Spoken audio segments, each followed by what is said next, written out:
Welcome to Rowdy's Resources. In this tutorial, we're going to go over how to access online material for your classes. First, we're starting on Martin's homepage. To log into your portal, or some professors might call it CAMS, you're going to go to the Students page. You can hover over where it says Students, go to Student Accounts, and here you'll see all the different accounts where you can log in. For right now, we're going to go to the portal. Then up here, you're going to select Student Portal. You're able to access the Student Portal on a mobile device or on a computer. I have logged in as Rowdy Redhawk, but here you would type in your credentials to log into your account. When you log in, if there are any announcements, you'll see them here. And you'll notice that on the right are a list of the courses that you are enrolled in. This makes it easy for you to be able to access any information that your instructor would put on CAMS for you. So for instance, if you click on a course, you'll see some information for this course is not enabled, and some of it is. So I can click on the course documents and see that there's a syllabus here. If you go back to course options, you can look at the faculty contact information, but everything else is not enabled.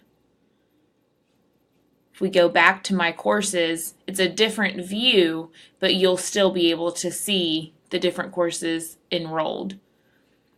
One thing to notice is the sections. So some of these are current and some of these are S2. If it's S2, that's the second part of this semester. S1 would be the first part of this semester. If it says A, then that means that it would be all semester long. Now, let's take a look at what materials might be available in a class. We can go and click Select. And here you'll see that some information is not enabled, so it's not made available to you by the instructor. If it's blue, then it is available. So let's click on Course Documents, and you can see here that there's a syllabus here that you're able to view. If you click on Course Options, it'll bring you back to this page for the class, and you can look at other information that is available. We can go back to My Courses, and let's select a different class. In this class, there's much more information made available to you by this instructor.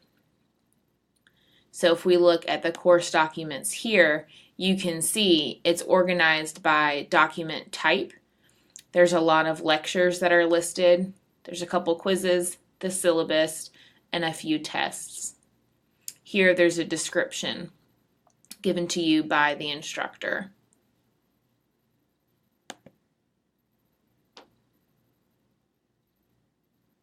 Here's where you would upload assignments for the course. But right now, Rowdy doesn't have any assignments. So if we go back to My Courses, I can show you one where there's nothing enabled. So this is a good indicator when you get here and there's nothing enabled that this class isn't going to have their information on CAMS. They will probably have it on Moodle if there is an online component. So if we click on Home, it brings us back here. Moodle is also online learning. So if you click on online learning, it's going to show us, it's going to bring us to Moodle. We're going to log in as Rowdy.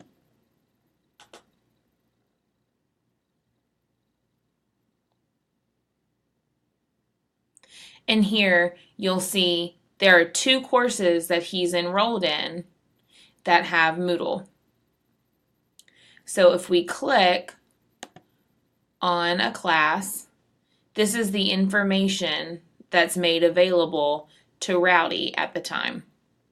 You can see here that it's kind of highlighted the date.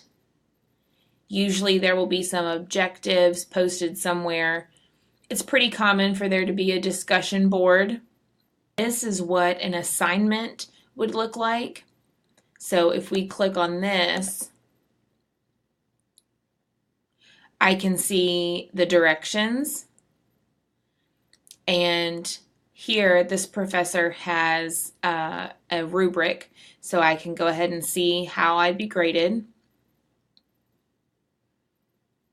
And this is how you would submit an assignment. You would click on Add Submission,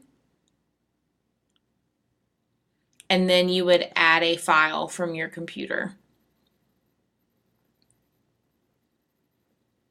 Click on Upload a File. Choose a file, and then you would select an option that you wanted, and you would hit upload, and then you would hit save changes.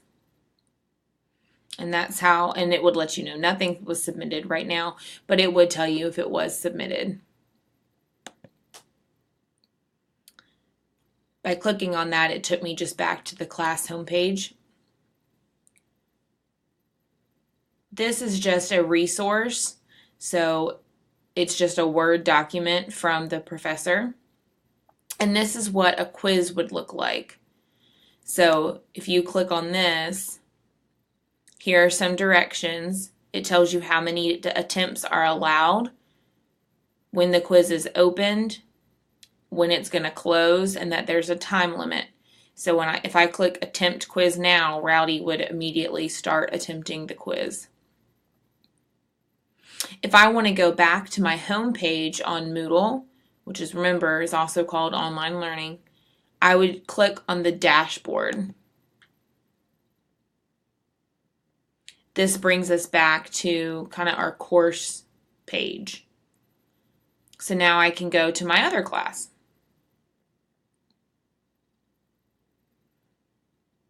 Here you can see it's similar. Here are documents for us to view. Here's the syllabus. This is an introduction forum, which is a discussion board. This is another way a forum can look. Here the professor has their lessons on audio, so you would have to listen, and professors are able to keep track of when you are logged in and how often you're logged in, what you click on. So this professor said if you don't listen to it, then you'd be counted absent, because this is an online class. So here where they would list the assignments, slides, lecture, and then the quiz. And it looks like that's a similar format for this particular class. And it's common for most online classes. There's usually a discussion, assignments, lectures of some sort, and then a quiz. So now, if we want to go back to our Moodle homepage, we would scroll up to the top and click on the dashboard. Again, this takes us back to our Moodle homepage where we could select another course if we wanted. This concludes our tutorial on how to access our online courses and how to submit assignments using those online courses. If you have any questions, please don't hesitate to contact me. My name is Megan Little. My email address is mlittle@martinmethodist.edu. Thank you so much.